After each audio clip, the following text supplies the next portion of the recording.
السلام علیکم ورحمۃ اللہ وبرکاتہ۔ اللہم صلی علی محمد النبی الامی وعلی آلہ وسلم تسلیما۔ ہر شخص کو اپنے ملک کے ساتھ، اپنے وطن کے ساتھ، اپنے خطے کے ساتھ محبت ہوتی ہے، اور یہ محبت ایک فطری محبت ہوتی ہے،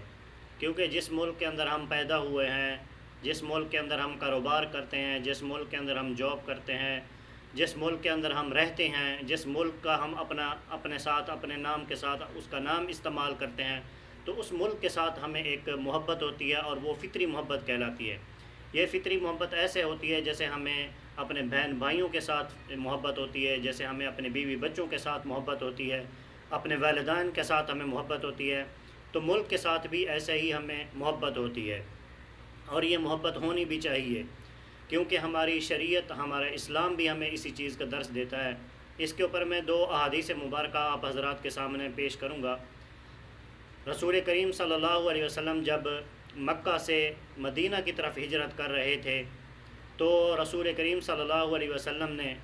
مکہ کی طرف دیکھا اور مکہ کو مخاطب ہو کر کہا کہ اے مکہ، تو بڑا پاکیزہ ہے، مجھے آپ کے ساتھ بڑی محبت ہے، میرا دل نہیں چاہتا کہ میں آپ کو چھوڑ کے جاؤں، پر آپ کی قوم مجھے رہنے نہیں دیتی، تو اس لیے میرا جانا بھی اور آپ کو چھوڑنا بھی میرا ضروری ہے۔ تو اس سے آپ صلی اللہ علیہ وسلم کی محبت ظاہر ہوتی ہے اپنے ملک کے ساتھ، اپنے وطن کے ساتھ۔ اور دوسرا، جب رسول کریم صلی اللہ علیہ وسلم مدینہ میں آ گئے، اب اپنا قیام مدینہ میں کر لیا، اب اپنا وطن رسول کریم صلی اللہ علیہ وسلم نے مدینہ کو بنا لیا، تو اب وہ محبت اور وہ فطری محبت رسول کریم صلی اللہ علیہ وسلم کو جو مکہ کے ساتھ تھی، اب وہ مدینہ کے ساتھ ہو گئی ہے۔ تو رسول کریم صلی اللہ علیہ وسلم جب کہیں سفر پر جاتے اور سفر سے واپس آتے،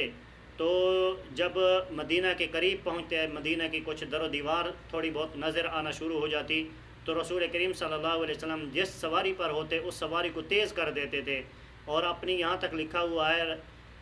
لکھا ہوا ہے کہ رسول کریم صلی اللہ علیہ وسلم اس سواری کو اپنے پاؤں مبارک کی ایڑی جو ہے نا، اپنے پاؤں مبارک کی ایڑی مارتے تھے جانور کو، تاکہ یہ سواری میری جلدی چلے، تیز چلے، اور میں جلدی سے جلدی اب میں مدینہ میں پہنچ جاؤں۔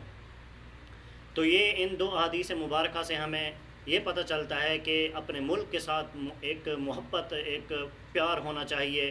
رسول کریم صلی اللہ علیہ وسلم کی دونوں احادیث مبارکہ سے ہمیں یہی درس ملتا ہے، اور یہ ہونا بھی چاہیے، کیونکہ جس ملک کے اندر ہم رہتے ہیں، جس ملک نے ہمیں اپنا نام دیا، اپنی پہچان دی، تو اس ملک کے ساتھ اتنی محبت تو بنتی ہی ہے۔ تو اب یہ اگست کا مہینہ چل رہا ہے، جو ہمارا ایک یوم آزادی کا دن بھی آ رہا ہے، تو میں اس یوم آزادی کے موقع کے اوپر اپنے اہل وطن، اپنے ہم وطن پاکستانیوں کو میں مبارکباد بھی پیش کرتا ہوں کہ اللہ تعالی ہمارے ملک کو سلامت رکھے، ہمارے ملک کو تمام آفات اور شرورات سے اللہ تعالی ہمارے ملک کی حفاظت فرمائے، اور